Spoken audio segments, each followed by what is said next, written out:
Good evening, members, and welcome to our latest instalment of our Friday night takeaway series. This evening, we are going for a bit of a curry club theme. Hopefully you have the dishes and wines ready and you'll be tasting along with me. But before we get into it, let me introduce myself. My name is Catherine. I'm one of the events managers at the Wine Society and the tastings team. If this is your first event with us, welcome. It's lovely to have you.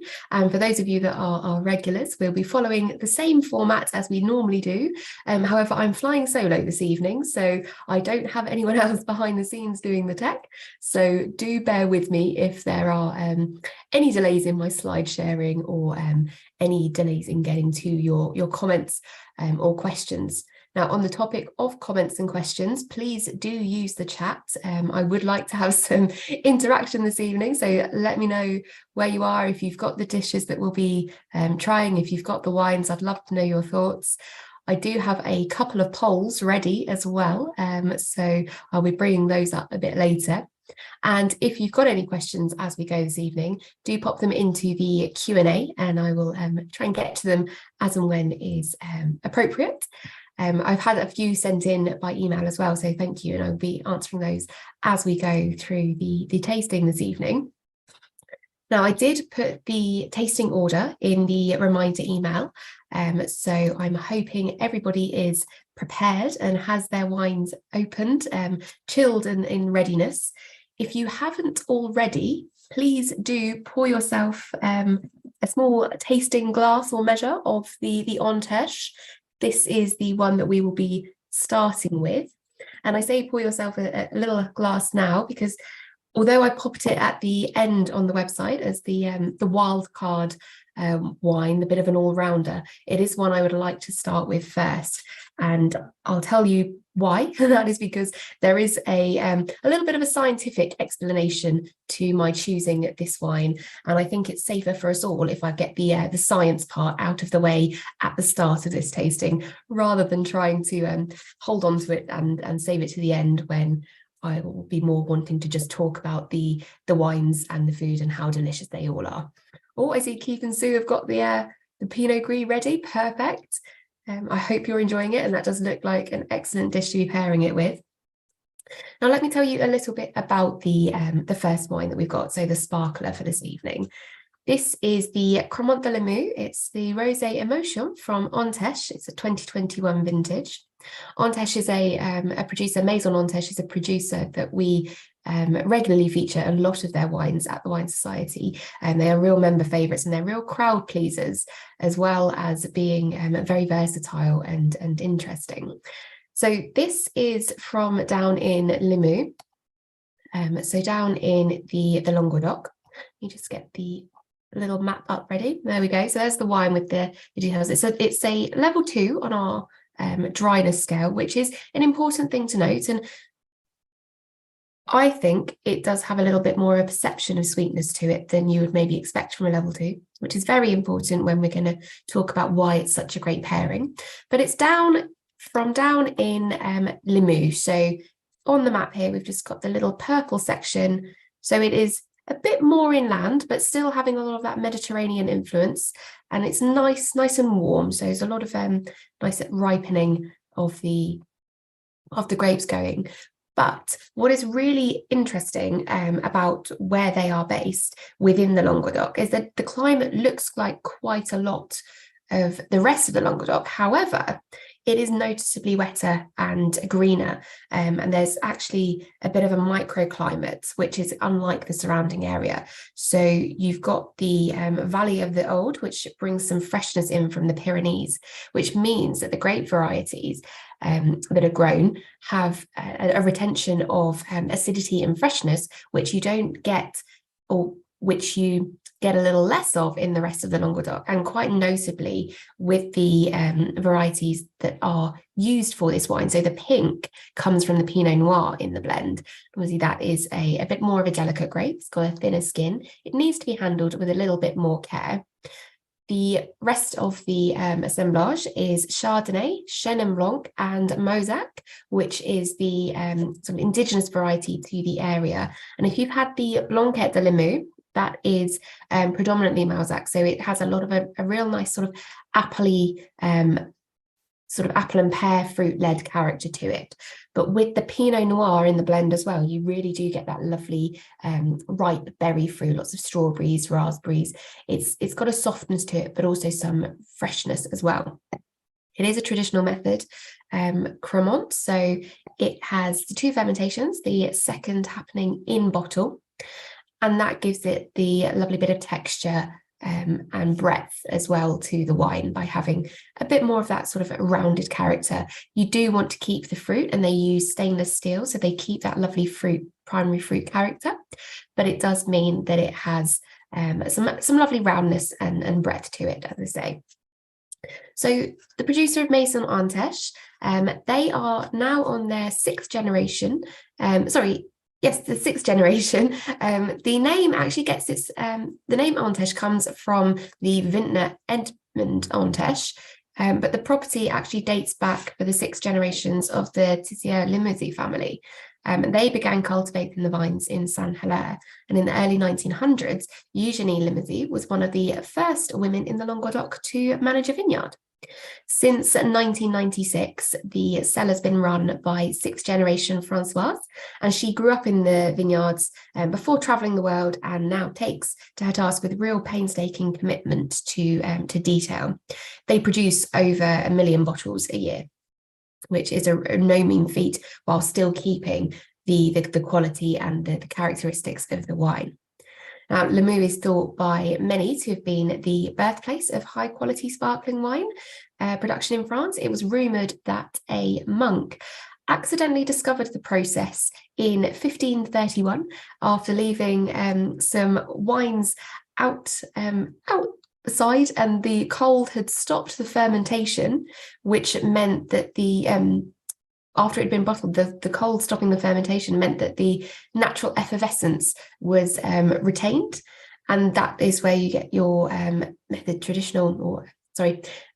ancestral wines from, that are really gently sparkling and just have that one fermentation. Now, they then obviously went into refining the practice of making sparkling wines, and while ancestral method wines are still made in Limoux and elsewhere around the sparkling winemaking world, they've really turned their hand to some of the drier styles and to Crémants in particular. So the grapes come from the hillsides and terraces. So there's a real nice mix of the terraces having a little bit more ripeness to them because they've got a little bit more of that sun exposure, and the hillsides, because they've got that nice cooling wind coming down, a little bit more elevation, they really help to retain the acidity in the wine, which gives that lovely freshness. The soil is clay limestone, so which for Pinot Noir is really great because it means that it has that lovely drainage, so it doesn't like getting its feet wet. It keeps the grapes really nice and healthy. For the Chardonnay in the blend, it doesn't really matter. Chardonnay, so do anything you like with me grape. It can really withstand anything that's thrown on at it within reason.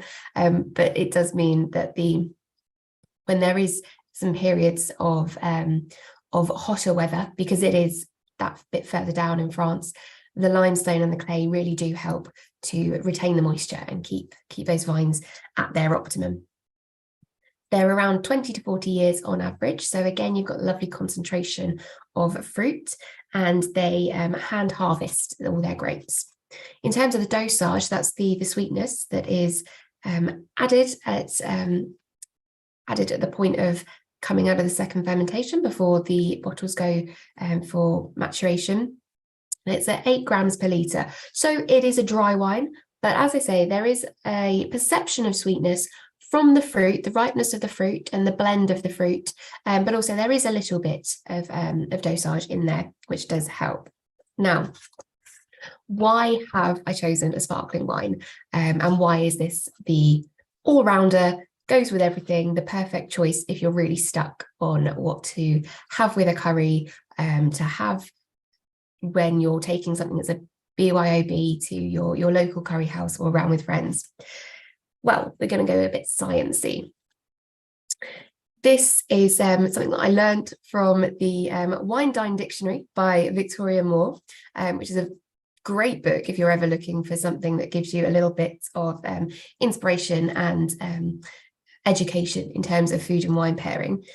But in terms of curries and why sparklings work well, and any food, let's say, that has some chili in it. So often in a curry, there will be an element of spice. And when I say spice, in this manner, I'm meaning heat spice. So chilies, depending on your region, your cuisine, depends on the heat you're going to get, but they all have a level of heat, or even black pepper, or even to some extent ginger and garlic has this effect as well. But when we're talking about the chilies particularly, it's because of the compound of capsaicin that is in the chili, and that triggers, now let me get this right, that triggers your TRPV1 ion channel on sensory nerve endings in your mouth and on your tongue and on your lips, which is what stimulates your pain receptors, and that is what gives you a bit of a sting and a burn. And it was thought that perhaps why a sparkling wine or a lager, because often a lager is something that people will turn to at an Indian restaurant, the thought of why that works so well with a hot dish is because it adds a level of refreshment or perception of refreshment, which counterbalances the spice. But it's actually because the carbon dioxide in that sparkling beverage also stimulates the TRPV1 ion channels and the pain receptors, but in a slightly lesser way and a slightly more pleasant way. So your mind is thinking, oh, that's a nice sort of respite from the hot chili, and you're thinking it's quite nice and refreshing, but it's actually because it's doing the same thing, but your mind sort of concentrates on that being pleasurable than the heat being quite spicy. So that is why a sparkling is a really, really good one to go for. The other thing to note, however, when you are thinking about carbonated wines, so whether it is not a wine that's had just some, soda stream going into it, but a wine that has carbon dioxide, is that it's really important to make sure that you do have a good concentration of fruit, some nice ripe fruit flavors in there, because carbon dioxide, when it reacts with water, so when you have it reacting with the saliva in your mouth, it creates carbonic acid, and that can make it come across a little bit sour, so it can flatten out and sour your sparkling wine. So go for one that's got some really nice fruit. If you want, go for one that actually is maybe a demi-sec as well, still nice acidity, or even sweeter, something like a Moscato d'Asti that has your real nice sweetness and refreshment, and your sparkling wine to it as well.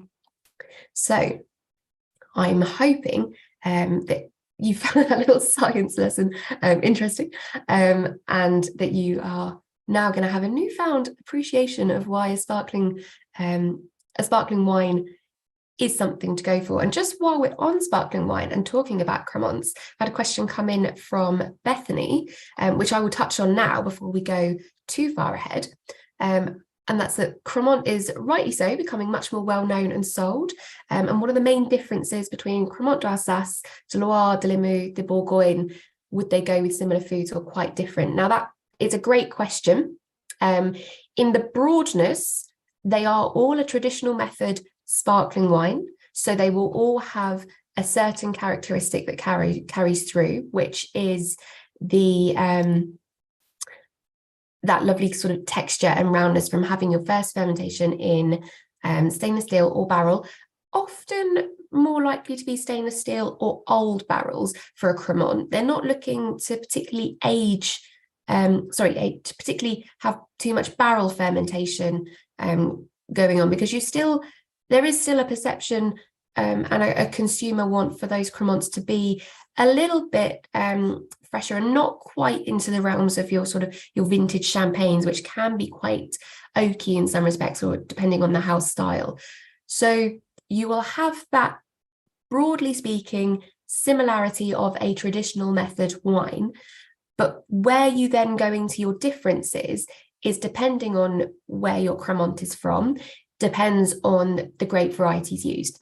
So obviously Limoux, we've got Chardonnay, we've got Chenin Blanc, and we've got Pinot Noir in here, as well as the indigenous variety, the Mosaic, which does give that real nice blend of, I don't want to say expected wine style, but it does have a bit more of the that sort of Chardonnay gives you the lovely citrus and also maybe some stone fruit. You've got a bit more of appley freshness from the Chenin and the Mosaic, and then you've got your red berry fruits from your Pinot Noir, which gives a lovely rounded Crémant. If you were looking to Crémant de Loire, you're more likely to have a higher proportion of Chenin Blanc in your blend, or just for it to be solely Chenin Blanc.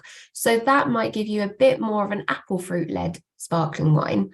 Similarly to Crémant d'Alsace, you could have more of your aromatic varieties in there. There could be some Riesling in there, which could also impart a little bit more of that aromatic quality to it. So the real key definer of what Crémant you might want to go for is to look at the other wines from those regions and know what you sort of like from those varieties, because then you can have a little bit of an expectation of what you're going to get from the fruit element of your Crémant, while still having the expected typicity of a traditional method sparkling wine. So hopefully that helps. But I think people should be drinking a lot more Crémant. It is a really, really delicious and very a little bit more purse friendly than some of the other French sparkling wines. Also look to Saumur. That's also a really nice sparkling wine region to look at again for your traditional methods. So while everyone is just enjoying the rest of their the sparkling, and you can get yourselves ready to be pouring the next wine, we will be going on to the Château de la Grave, which is the white. But before I do, I want to give you a few fun facts, a few curry fun facts that I think are a little bit interesting. Now, curry, when I was putting this event together, we have previously done focusing solely on Indian food, we've focused solely on Thai food, we've focused on Japanese, and all those cuisines incorporate curry. But there are also so many more around the world that do, and it is very culturally diverse. In the UK, it is one of the most popular dishes, and it covers a range of cuisines.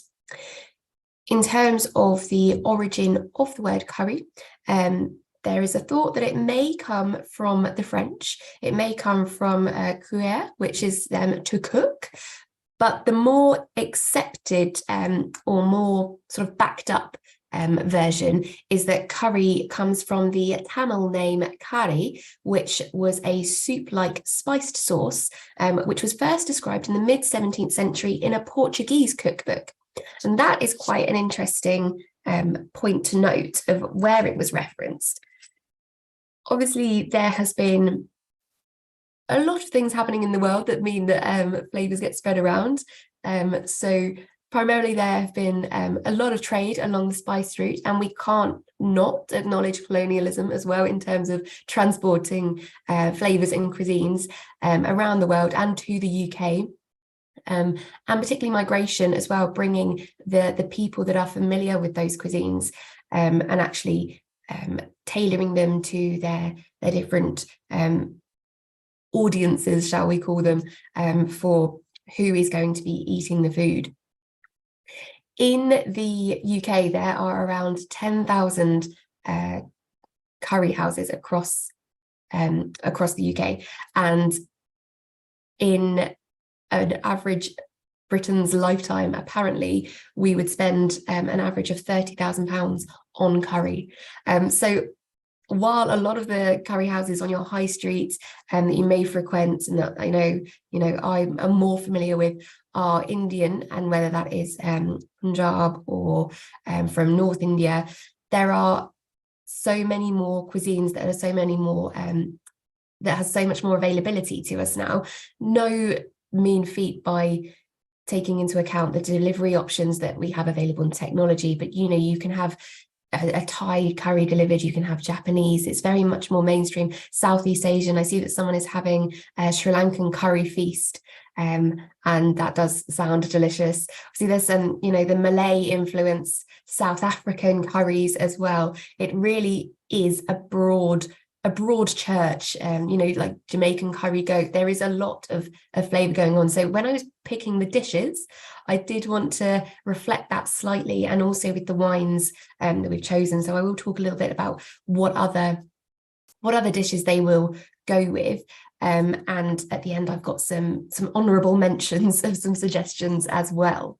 So I don't know about you, but I think we can go on to the first pairing, which is the first dish that I chose is a dal makhani, which originates in the Punjab region, and it is made with urad dal, which are the sort of black lentils. They're more of a sort of a black pea bean, and makhani is the Punjab word for butter. And this has a lot of butter and cream in it, making it a very nice and creamy, rich, warming dish. You may also be familiar with it's like a butter chicken dish. So this wine would also be a great pairing if you are a fan of butter chicken, because again, it is that makhani buttery, creamy sauce that makes it really delicious. So I have chosen a bit of another wild card, maybe not something that was too expected. I've chosen the Château de la Grave. It's the Grand Fin Côte de Bourg 2022, and it's a Bordeaux white. It's a bit more of an interesting blend than perhaps other Bordeaux whites that you are familiar with. It is a 60% Semillon, which is not unexpected for Bordeaux. But often that is more with a Sauvignon, or even some within sweet wines as well. But in this instance, it's blended with Colombard.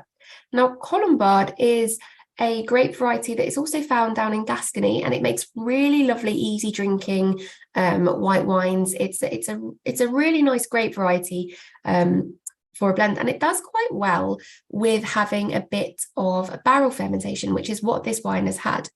It's really fresh still, so it does have some nice acidity, which at first I was a little bit worried that I'd made a wrong choice and it wouldn't stand up to it and it wouldn't have it, but it's fresh and creamy from that barrel fermentation. It adds a nice extra dimension to it, but it doesn't mask the fruit.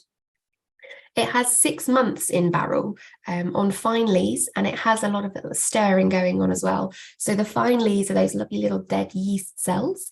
So it really adds some nice texture and mouthfeel and richness to it as well. And a little bit of an earthy note, which I find, regardless of what style of dal you have, you always, for me, have a little bit of that earthy semblance, because it is legumes and pulses, and they do have that common thread of flavour. It has some light fining before it's bottled, so you shouldn't have any residue as it's going through. And the wine still retains a real nice tension to it, and it's nice and harmonious.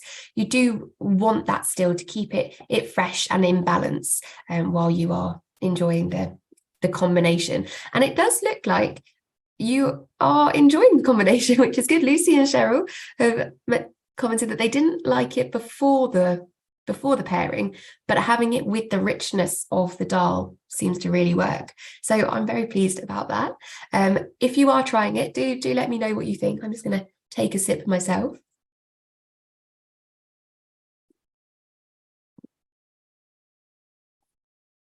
I really think it's that Colombard that really does add some really lovely softness to it, but it is still lovely and fresh.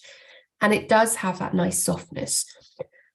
In terms of the producers, this is made by the Bassereau family. So Château de la Grave is, just drink it.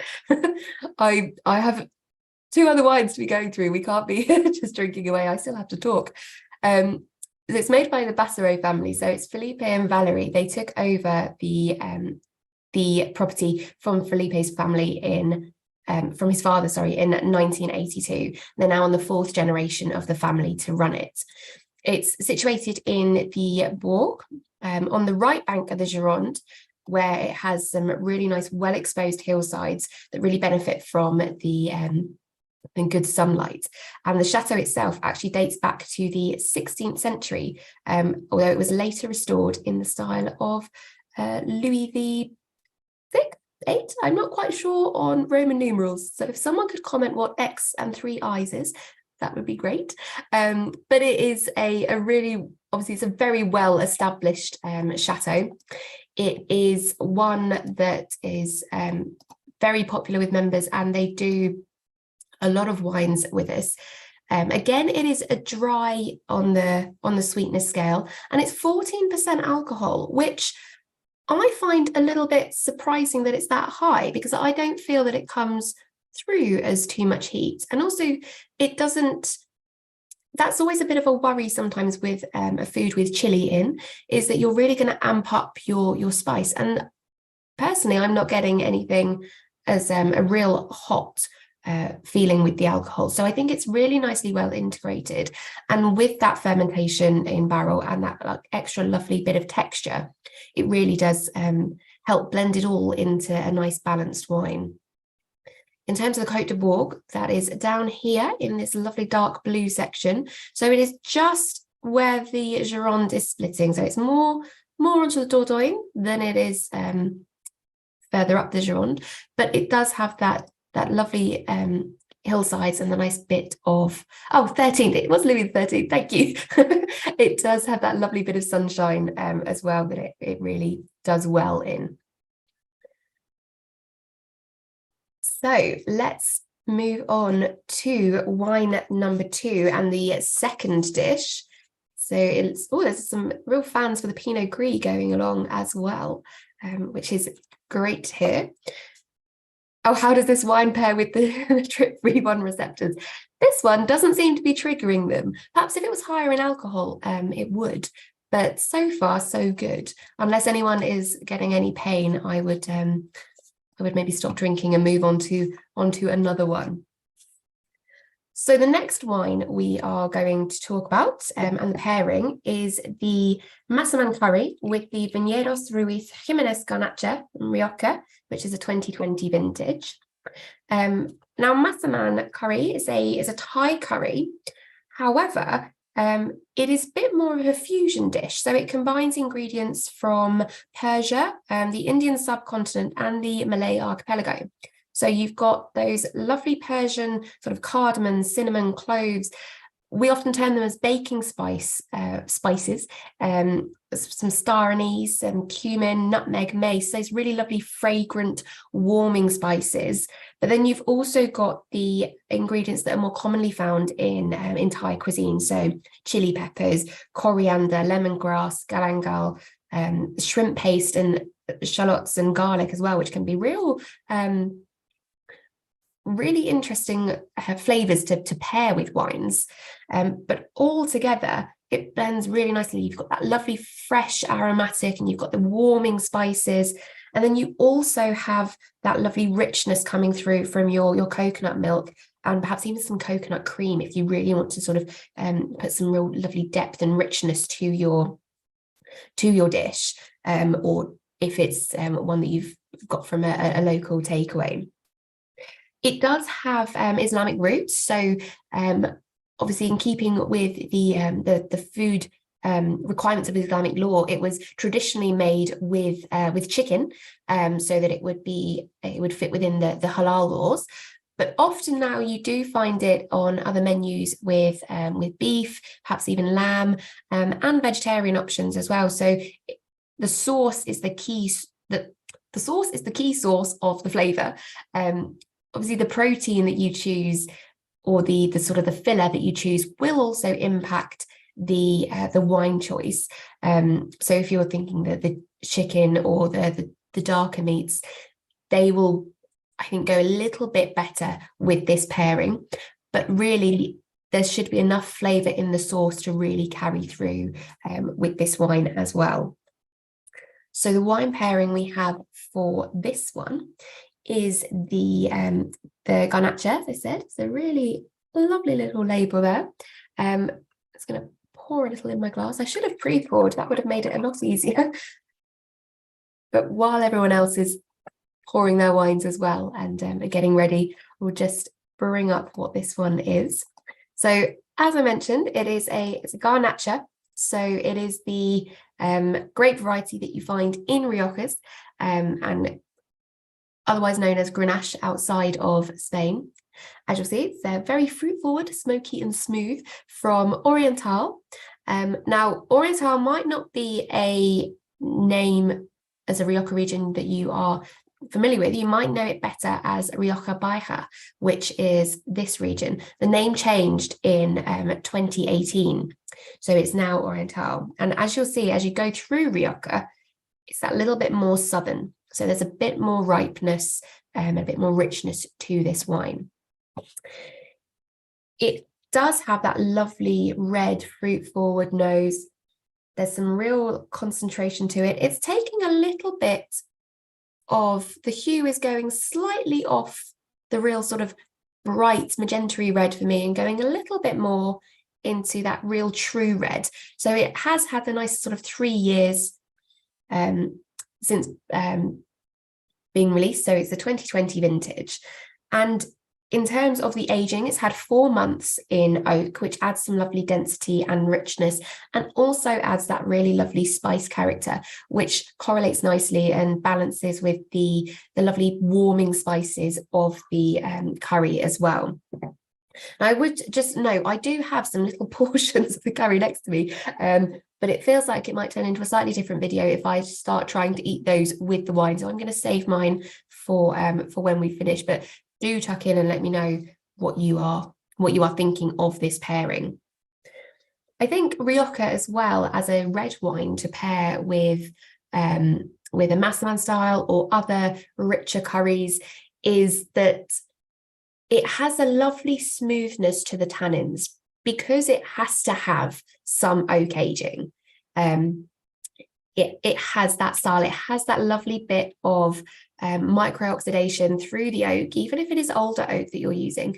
But obviously there is some of that new oak in there as well, which adds that lovely creaminess from the wood, the spiciness from the wood, and it really helps to soften out those tannins, which means you're not getting the real sort of drying astringency that you can get with a high tannic wine and a high spice dish.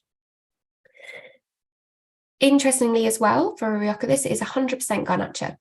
So, often you will have Riojas that also have some Tempranillo in there, some other blends, and the Garnacha, I think, having it as 100% means it has a real lovely vibrancy to it and a real lovely fresh lift, and that lovely sort of bright red fruit. So there is a bit of a crunchy sort of a currant note to it. It's a wild strawberry note. And there is a little bit, I don't know if you can see on my glass, I don't want to go too far into talking about legs and what legs mean. You might not be able to see, but you see a little bit of the legs running down the side. Now, that can be indicative of a higher alcohol. It can be indicative of the glycerol. It can also mean you've not washed your glasses very well. So we don't want to put too much cause to legs, but it does have that lovely glycerol richness, which also helps in giving you sort of a nice mouth coating feel when you are enjoying it with a dish as well.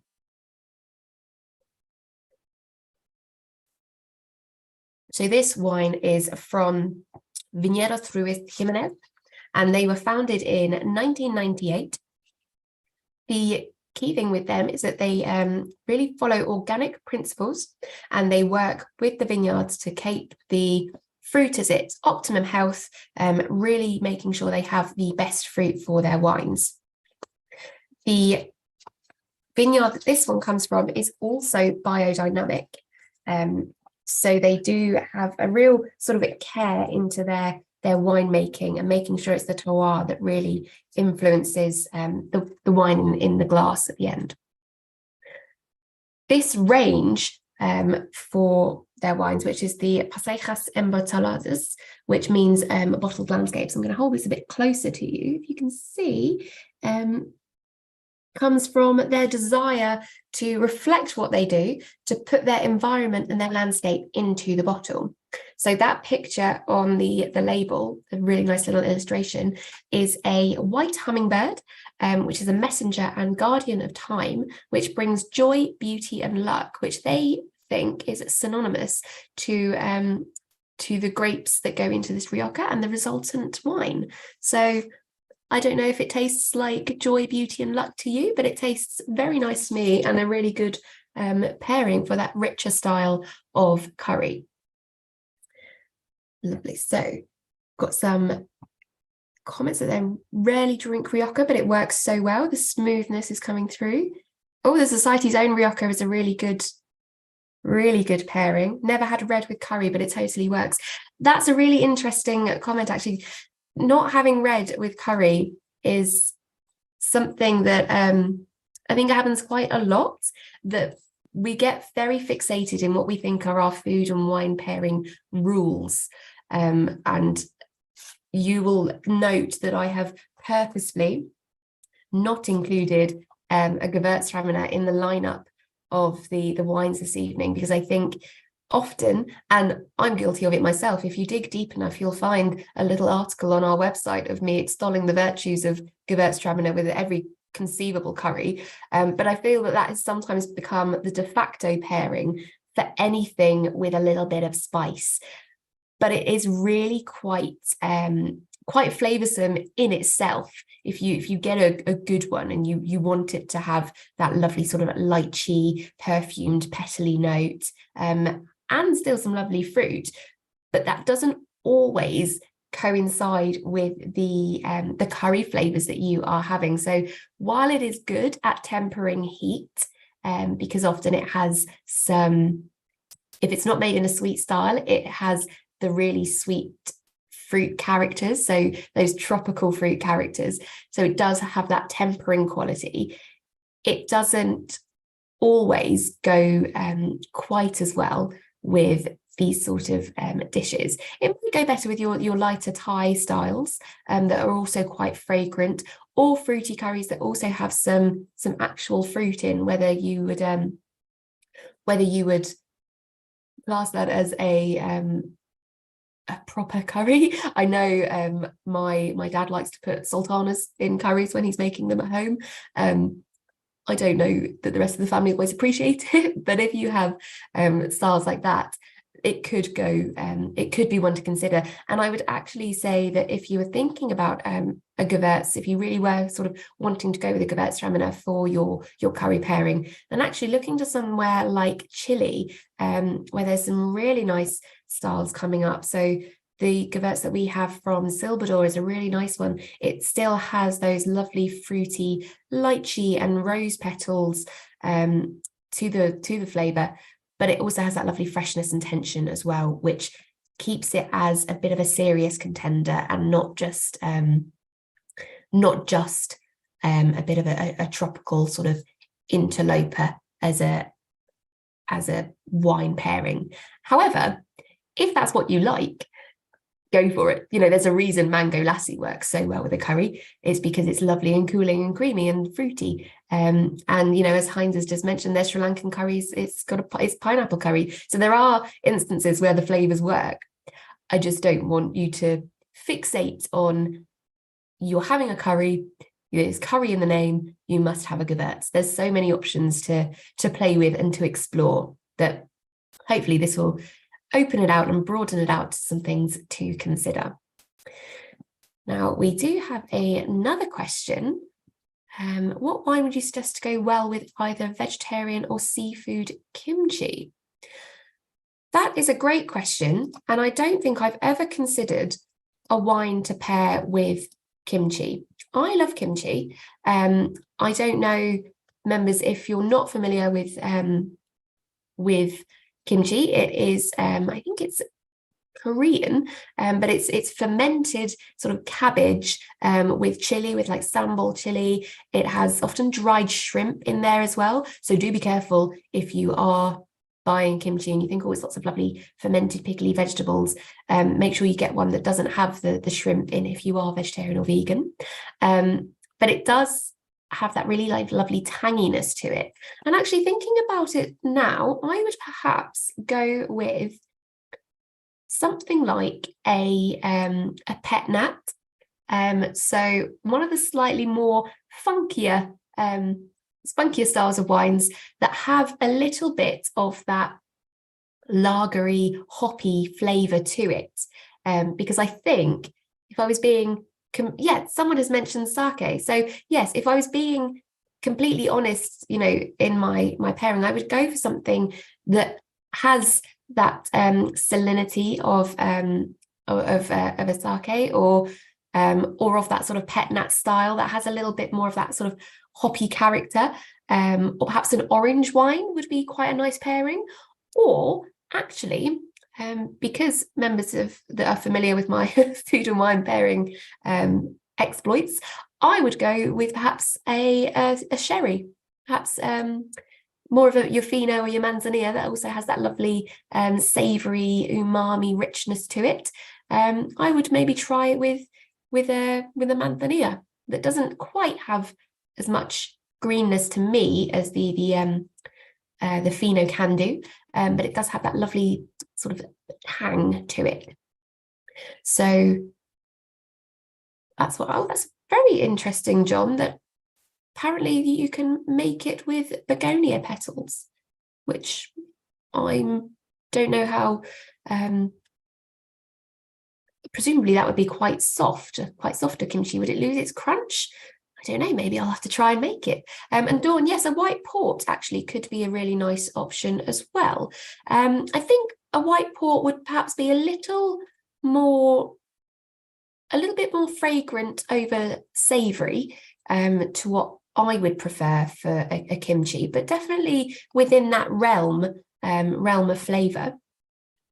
So yes. Oh, and Peter, the comment that the only wine in the local curry house is Black Tower, so the pairing is a real eye-opener. I'm really pleased because, you know, there's things that curry houses do really, really well, and often that is the curry. But what I often find really nice as well about curry houses is the option for it to be BYOB. So perhaps the next time you're off to have a sit-down curry, you'll have something nice to choose to take along with you.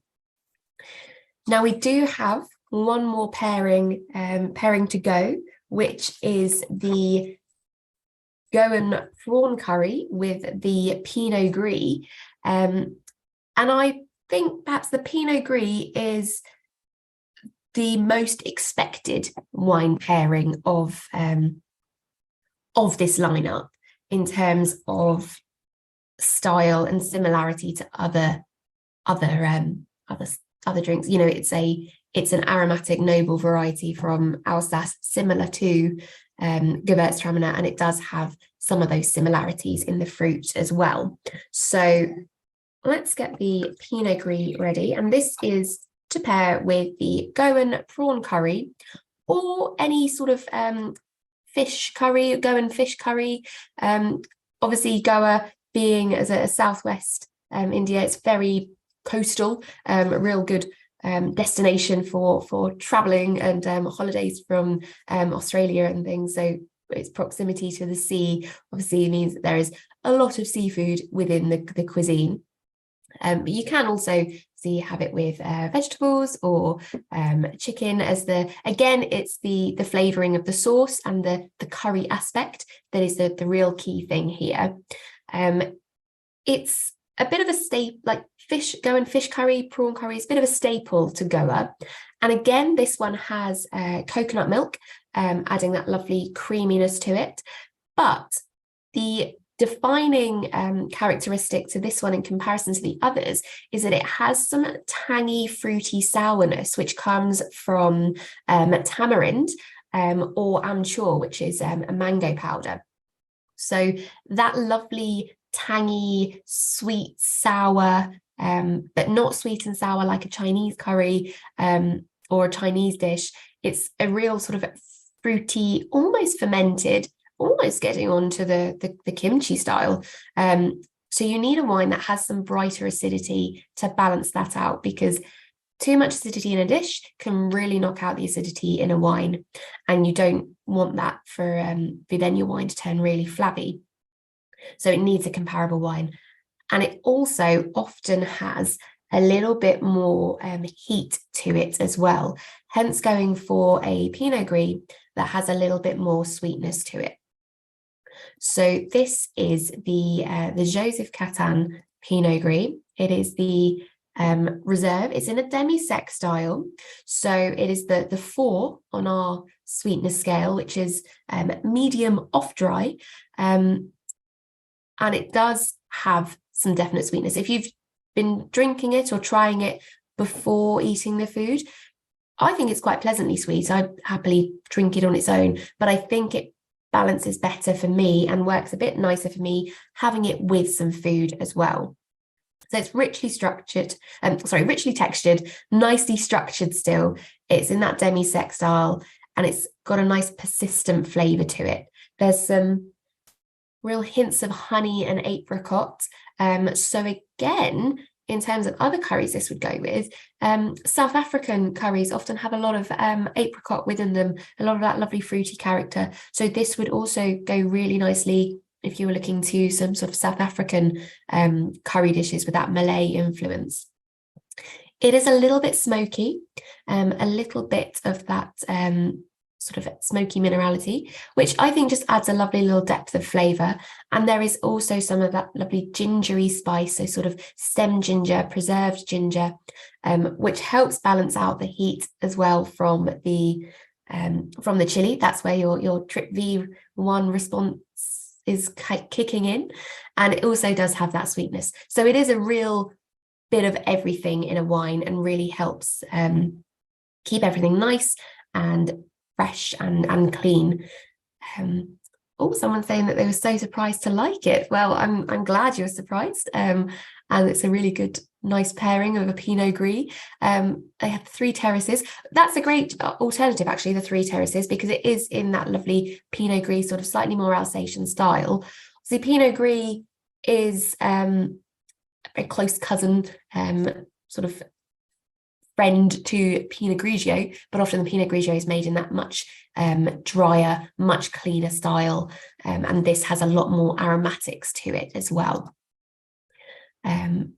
which I think really comes nicely.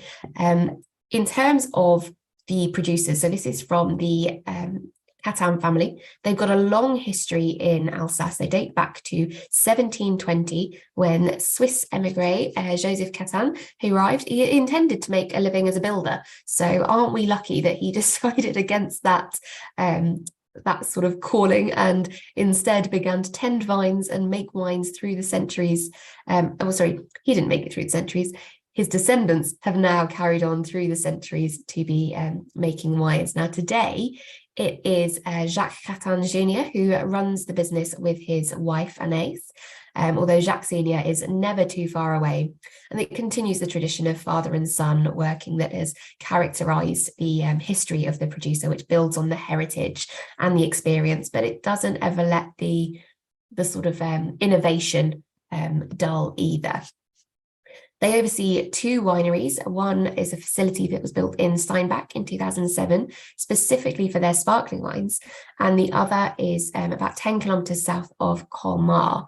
I've got another little map for you. So here in the stretch of Alsace, Colmar is here. So if we go a little bit south, that is where their other winery is that focuses on their still wines, and you are that bit further down into Alsace, so you are getting into your sort of your warmer part of the region. The the winery here has been home to the Cattins for centuries. Some of their ancient barrels are kept there. And they built a new cellar in 2017 with a tasting room, seminar facilities, and a wine bar. They own 60 hectares around the vineyards, 60 hectares of vineyards around the wineries, as well as some Grand Cru sites. And they have a vineyard that was once a vineyard that was devastated during the First World War, was created again from scratch in 2000 and planted with Pinot Gris to reinvigorate the land and reuse it. They are a very forward-thinking producer in Alsace, which can be, can be considered a little bit more of a stuffier region in France, and also obviously depending on who you talk to, with the sort of the French-German divide. If you go up to Strasbourg, and it does feel you're right near on the edge of the Black Forest, it does feel very Germanic in the architecture, and similarly Alsace in general. If you want to get yourself in the mood for Christmas, I highly recommend Googling some pictures of Alsace in the nighttime when all the lights are lit and it just looks lovely and festive.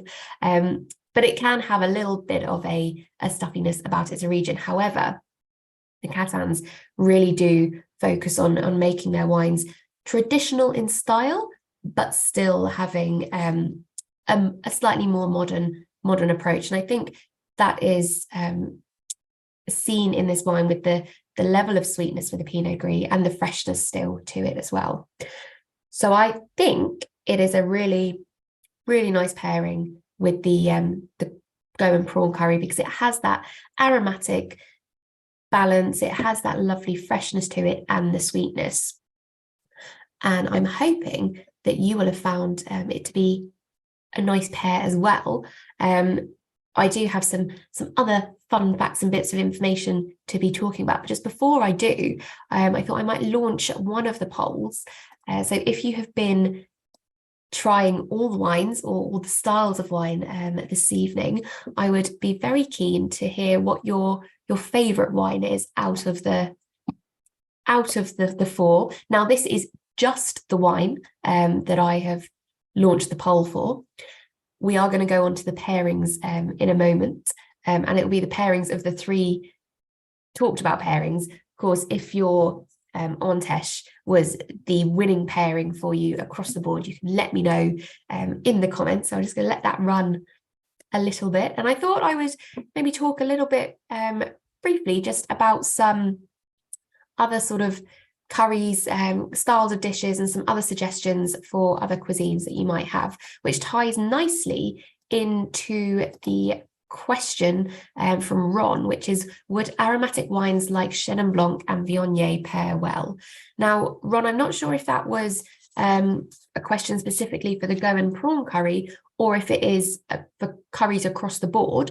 I would say if it was for the Goan prawn pairing, I would say you might struggle a little bit with the Chenin Blanc and a Viognier, because they don't quite have the level of acidity that I think you would want for it to be a nicely balanced pairing.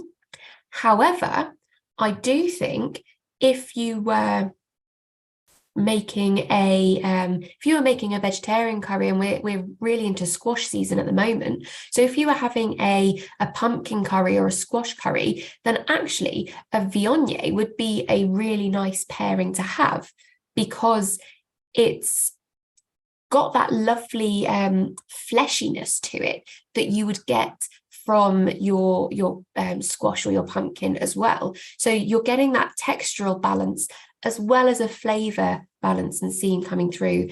And often those types of curries are a little bit creamier than the ones that are a bit more heavily spiced. So I would say a Viognier or a Chenin Blanc for those style of dishes. If you had a Chenin Blanc that had a little bit of barrel age, similar to the similar to the Bordeaux, that would also be another one to go with. And Sheila's just commented that Viognier is really good with a veggie stir fry, and I can see that being really nice because I think you have a little bit more brightness in that style of a dish than you would perhaps in a curry. But yeah, I think for those ones, it would really go. I'm not sure I would pair it massively with the Goan prawn curry, because I think it might just be a bit too powerful for it to be a pairing that works the best. So let's have a quick look at the favorite wines. I'm very pleased to say that every wine has got a vote. So for those of you that voted on those, thank you. It's nice to see there's quite a bit of balance actually between them all. And then we can go on to the next poll, which is on your pairings. Now, while I share this, I'm going to have a quick scan down the chat because I'd like to see what you're all saying, and then I'm going to give you some honourable mentions of pairings as well. So the next poll is your favourite pairing. So that's the dal makhani with the Château de la Grave, the Massaman curry with the Viñedos, or the prawn curry with the Pinot Gris. Don't find all the dishes, which is a shame. Well, so I completely agree. I must admit I didn't manage to actually do it as a takeaway myself either. I've done a cobble together, home cooked, ready meal, packet sauce versions of the dishes. But perhaps if you were knew a curry house that had the dishes you go to, you could take it as a BYOB, or this gives you some inspiration for some future dishes when you can make a bit of a more of an event out of it. Although to me this feels like a lovely event. I've had a lovely evening with you. Caroline's going to finish the Pinot Gris with chicken livers and peas. That does sound really nice, and I think that will really work because you do have that nice richness from a chicken liver and freshness from the pea, but you've got the sweetness. If you think about sweet wines and how they're enjoyed in France, which we don't tend to do a lot of, they're often enjoyed as an aperitif, and often with some pâté, blini, particularly in Sauternes, they do that quite a lot. So I think that would be a really, really nice pairing for you. Sophie, well done. You've tried all of the all of the wines. It looks like this has gone well. And yes, we will be doing more Friday night pairings. If you've got any cuisine suggestions, do let me know when I drop around the thank you email, or you can just drop it to us directly. Do let us know if there's any cuisines that you'd particularly like to be considered, and we can put our pairing thinking hats on, and we will get those ready for you. So let's have a look at the favorite pairings. And again, it looks like it's a little bit even across the board.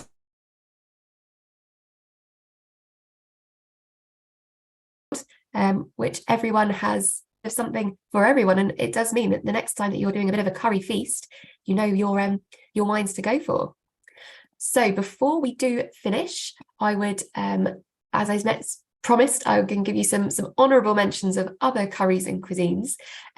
So Thai green curry, that was one that I was considering because it is a really popular one. I love a Thai green curry, and I think for that I would look to a Riesling, particularly from the Clare Valley in Australia, or perhaps from Washington State in USA, because the citrus in those Rieslings is very much lime-led, and often you'll have your nice little spritz of lime over your Thai green curry just before you dig in.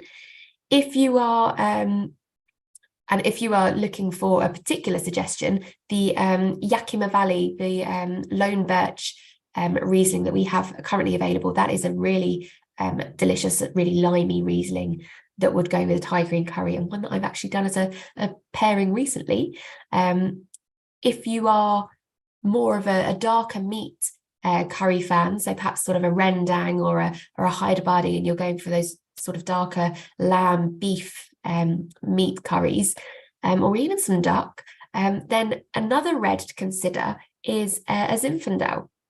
Again, you've got that lovely plushness of fruit, some nice velvety texture to it, and again, that lovely glycerol feel. So it comes a nice balance to the richness of the dish as well, and helps sort of give a nice mellowness to the spice and the savoury depth to it.